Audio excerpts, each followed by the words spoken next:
Dungeons, Dragons, and Dinosaurs. Now that's a sentence that I've always wanted to hear, and now it's a reality. Welcome to Dr. Dhrolin's Dictionary of Dinosaurs. This is a brand new book made by experts that aims to bring accurate dinosaurs to your D&D sessions. It's not just experts, but most of the folks who worked on this book are actual paleontologists, including several world-famous ones like Nathan Barling and Mark Whitten.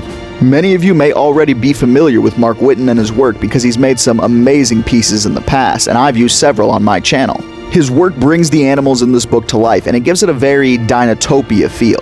The art really pulls you into the book, and it does an amazing job of mixing the very real science of dinosaurs with fantasy. I could go on and on about the artwork in this book because, just look at some of this stuff. It's absolutely amazing, especially the titular cover. This book is actually fairly large as well. At over 300 pages, it comes with 57 Mesozoic creatures and magical variations for almost all of them. On top of that, the stats and abilities of these dinosaurs are not only, again, scientifically accurate, but also very fun and work well within the mechanics of D&D. Let's give you folks some examples, and we'll start with Spinosaurus here. Spinosaurus is one of the largest theropod dinosaurs and also has some of the most unique traits out of all the dinosaurs in general. They're massive animals with a very thin and crocodile-like mouth, and it's been suggested in the past many times that they may be at least partially aquatic. And they also boast one of the most unique traits of any carnivorous dinosaur, being their enormous spine.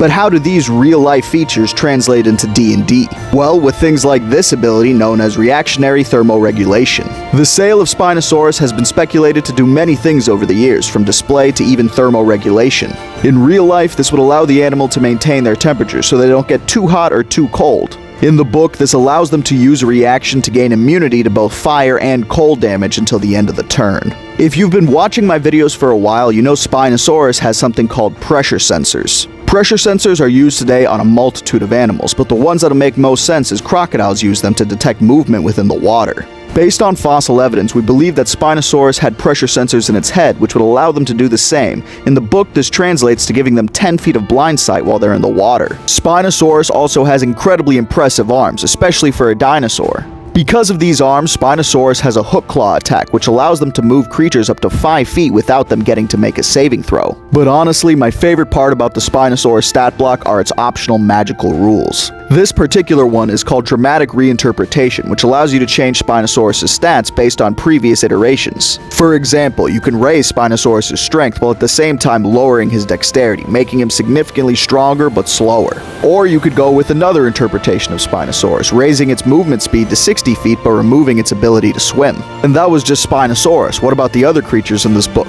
Dinosaurs aren't the only creatures in this book. It includes many creatures that lived alongside them, including the famed might of crocodilians like Dinosuchus. For those of you that don't know, Dinosuchus is an extremely large crocodilian, thought to be related to modern-day alligators and caimans. While they have many differences that separate them from their modern cousins, you can kind of think of them sort of like a giant alligator. Because of these rather distinct similarities, it's thought that their behavior might also be similar to alligators. In D&D, this translates to them being incredibly patient predators, lying in wait at the water's edge and possibly setting a trap for your party members. But, just like Spinosaurus, you could use the optional rules, which in this case makes Dinosuchus a regional demigod of sorts. Gods in D&D are powered by belief, and the more people believe in them, the stronger they can become. These magical rules could make the Dinosuchus significantly stronger, but also make it not immediately hostile towards the party. It could also lead to some very interesting role-playing moments where the party has to figure out and learn that they have to make a sacrifice to the Dinosuchus in order to get past it. Or something along those lines. The best part about this is it's D&D. It's your choice on how it goes. Dinosuchus is also particularly good at attacking larger targets, so if you're getting chased by, say, another dinosaur, you could lead it to the water's edge. And of course, being a rather advanced crocodilian, Dinosuchus has access to the death roll ability. But these have both been very specific animals. What about more classic creatures? Well, have no fear, because they do in fact have some classic creatures like Giraffatitan, and before you go saying Giraffatitan's not a classic creature, it actually is. Almost everyone in the world has heard the name Brachiosaurus before, and Giraffatitan is actually what most people think of when they think of Brachiosaurus. Early on, we didn't have a lot of fossil material for Brachiosaurus, or Giraffatitan for that matter, and we still don't, but we had more material for Giraffatitan, so a lot of the early depictions of Brachiosaurus were actually based off its relative Giraffatitan. Over the last few years, we've discovered more about Brachiosaurus, and we've discovered that its head shape was actually slightly different from that of Giraffatitan, meaning that most of the old depictions that showed Brachiosaurus were actually just showing a Giraffatitan, making this dinosaur unknowingly one of the most popular in the world despite no one knowing its name. In the book, the stat blocks show a very passive creature, not really concerned about smaller animals unless they pose a threat to their young. Of course, per classic sauropod fashion, they're also not the fastest creatures, and instead of running or chasing things, they'll stand their ground. Because of their massive size, they have an ability called Enormous, making them resistant to basically all forms of non-magical damage and extremely difficult to knock over at the cost of dexterity. And you definitely don't want to get clotheslined by that neck sweep attack.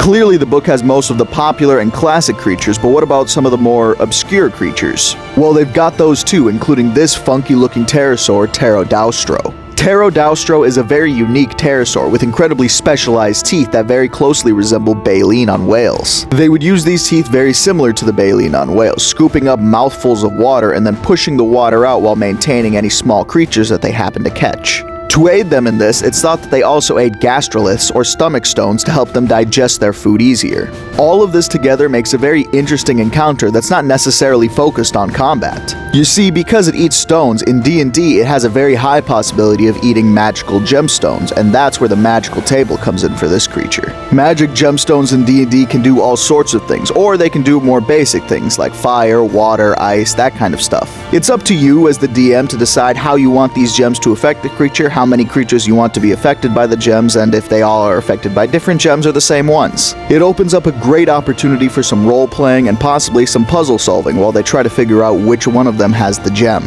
I think things like this are perfect, and I don't think there's enough of these types of encounters in D&D. There are a lot of animals that we could talk about from this book, and while I'm not going to cover all of them, there are also magical versions of some of these animals. Take Zthul, the prismatic terror, for example.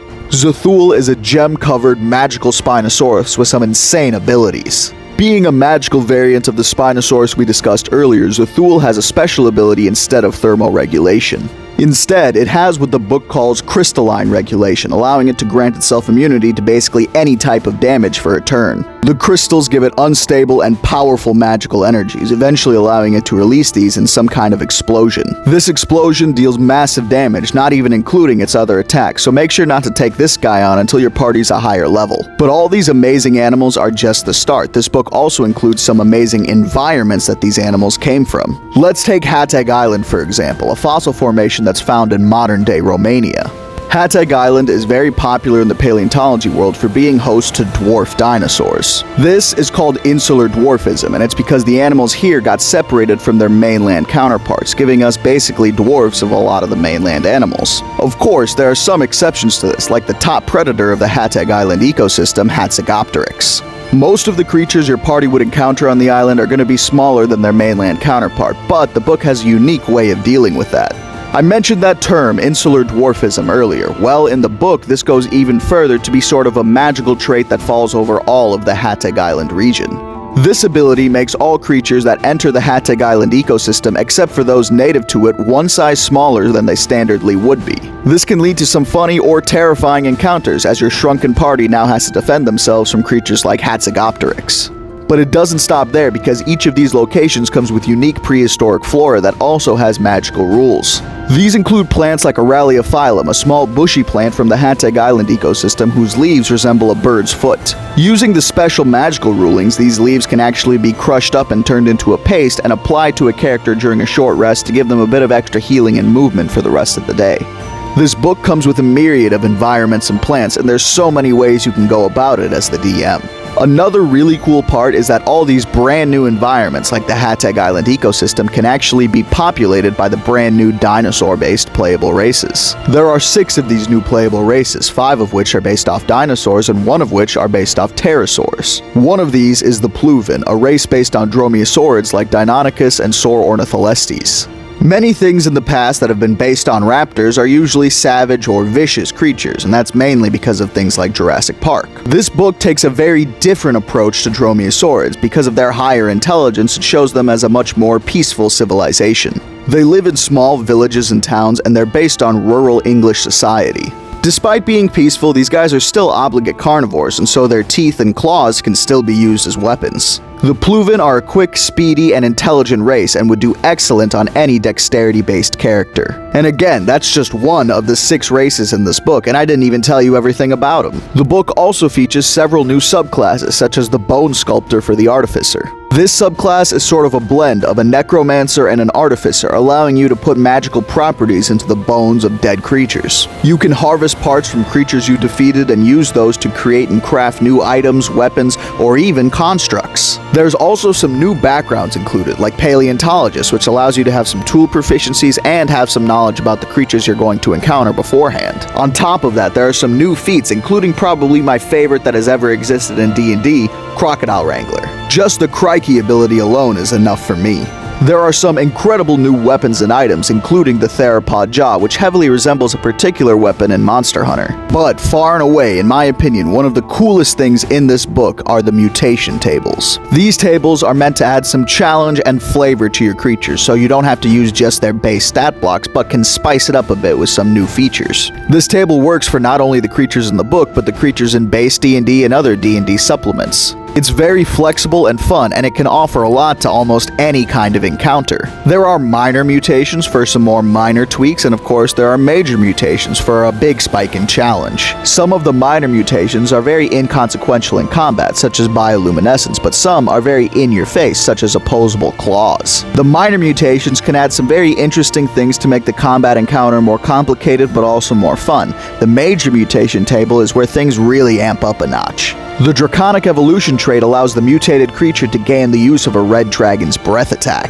while traits like Carcinization will allow the creature to fast forward its evolution and essentially become a giant crab version of itself. Honestly, these are what I'm most excited to use in my games, because all of these different mutations can do so many things for so many different encounters. I think I've made it pretty clear, but in case I haven't yet, you could make a literal entire world based on just this book alone. And for those of you like me who already have ongoing games, this is a great book to also just incorporate dinosaurs into those games in a much more accurate way. I don't know about you guys, but this is something that I've been looking for an incredibly long time, because I've always had to just make my own scientifically accurate dinosaurs for D&D. Now you don't have to make any of your own dinosaurs, or you could take the rules that they have set up in this book and make your own with those. It's a great way to get dinosaur enthusiasts into D&D, or to get D&D enthusiasts into dinosaurs. It's also a great way to subtly teach folks about dinosaurs without being too upfront or in their face about it. Personally, I cannot recommend this book enough, and if you want to get a copy for yourself, make sure you go visit paleogames.com and grab one for yourself. If you happen to buy it soon, you can also use my discount code DinoFacts10 to get yourself 10% off as well. If you're a DM or simply a D&D enthusiast, I cannot recommend this book enough, and I highly recommend you pick one up. Welcome to Dungeons, Dragons, and Dinosaurs with Dr. Dhrolin's Dictionary of Dinosaurs.